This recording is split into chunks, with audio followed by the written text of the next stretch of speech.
Loans, mortgage loans, business loans సులభంగా government private banks నుండి ఇప్పించబడును. తిరుమల లడ్డూలో నెయ్యి కల్తీపై సిట్ మరింత దూకుడు పెంచింది. సిట్ చీఫ్ త్రిపాఠి నేతృత్వంలోని బృందం తిరుమలలో విచారణ కొనసాగిస్తోంది. ఈ క్రమంలో సిట్ చీఫ్ త్రిపాఠి కీలక వ్యాఖ్యలు చేశారు. ఈ కేసులో లోతైన విచారణ చేస్తామని తెలిపారు. తిరుపతి తూర్పు పోలీస్ స్టేషన్లో నమోదైన కేసు సిట్కు బదిలీ అయిందని చెప్పారు. నెయ్యి సరఫరా చేసిన ఏఆర్ డైరీపై విచారణ చేస్తామని పేర్కొన్నారు. సిట్ అధికారులు 3 బృందాలుగా ఏర్పడి దర్యాప్తు నిర్వహిస్తున్నామని వివరించారు. కల్తీ నెయ్యికి బాధ్యులైన అందరినీ విచారిస్తామన్నారు. నివేదిక సమర్పించడానికి కాలపరిమితి లేదని తెలిపారు.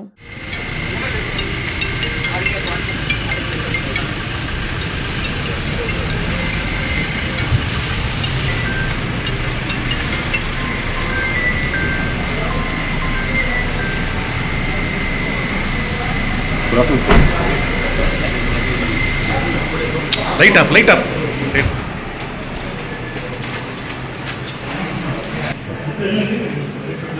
వెళ్ళిపోతాం సార్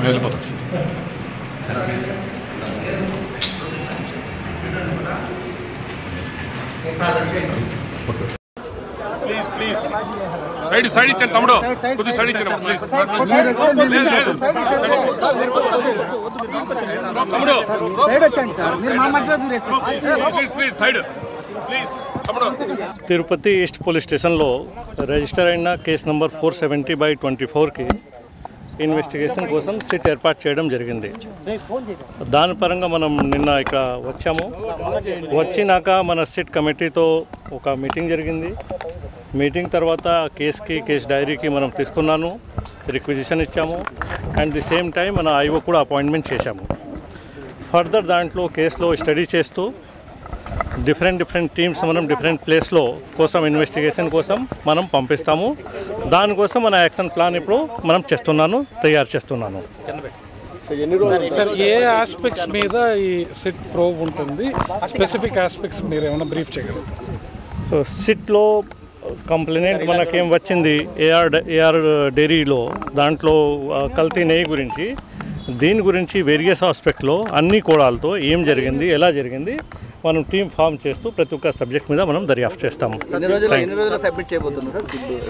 టైంలో మనం ఇనిషియల్ స్టేజ్లో మనం వచ్చాము, విచారిస్తున్నాను. టైం టు టైం మీకు ఏం ఫర్దర్ ఇన్ఫర్మేషన్ ఉంటే మీకు ఇచ్చేస్తాము. Thank you. నేను చెప్పాను కదా, అన్ని కోణాల మీద మనం చేస్తాము, మాట్లాడతాము. ఓకే. సుమన్ టీవీలో మీ పర్సనల్ అండ్ బిజినెస్ ప్రమోషన్స్ కోసం కింది నెంబర్కి కాంటాక్ట్ చేయండి.